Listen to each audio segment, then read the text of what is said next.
Let's look at the zero order system first. Um, a zero order system has a mathematical relationship as I have shown it here in the screen, where a naught yt equal to b naught xt. So yt is basically some constant times xt, where x is the input and y is the output, of course. You can see just looking at this differential equation that what we are saying is the time characteristic of x is the same as the time characteristic of the output. So whatever shape of input you give, you get the same shape of output. If the input is changing very quickly, the output will also change equally quickly.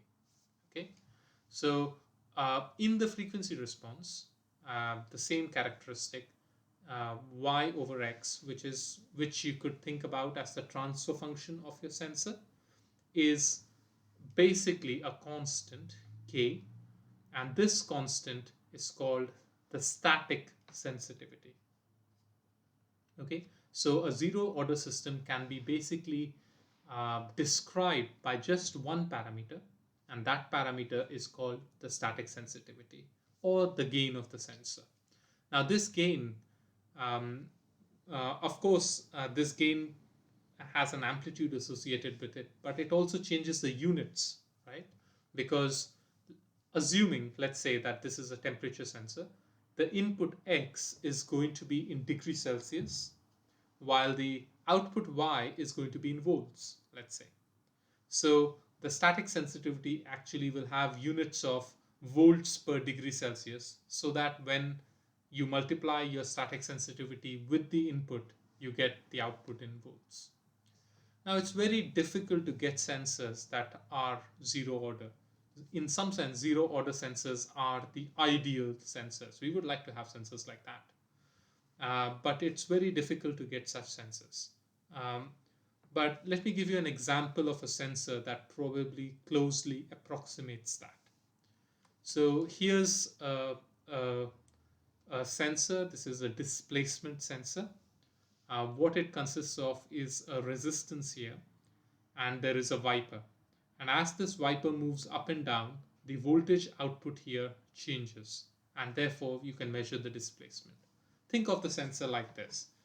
Think of a spool um, with wire wound all around it, a very thin wire wound around the wire through the entire length of the wire. And then what you do is you have you measure the resistance of the wire that you have between this end of the wire and a contact that is touching the wire.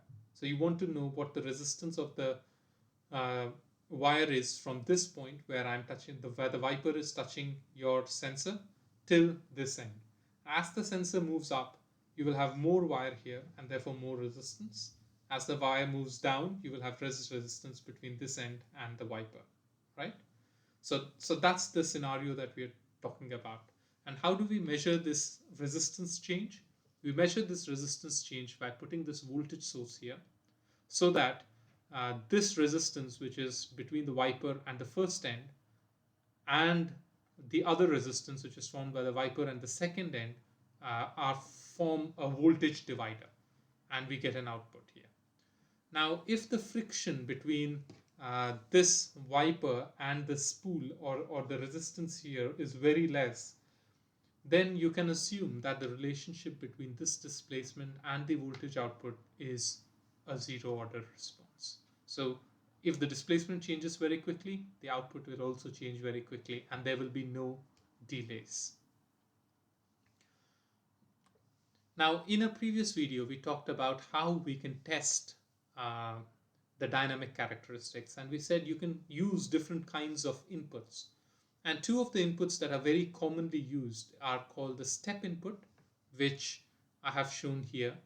So here the displacement is changing very suddenly. So you have the wiper in one position, and what you do is at some time you suddenly move the wiper to another position very, very quickly. Okay, and what you see for a zero order system is that the output also changes equally fast. So the shape of the input and the output are exactly the same. Another way to test zero order systems would be to use sine waves or sinusoidal signals to uh, give a sinusoidal input. So you have your sensor, you have your Viper, and you give a sine displacement, a displacement that changes like a sine wave. So it goes up, down, up, down, up, down.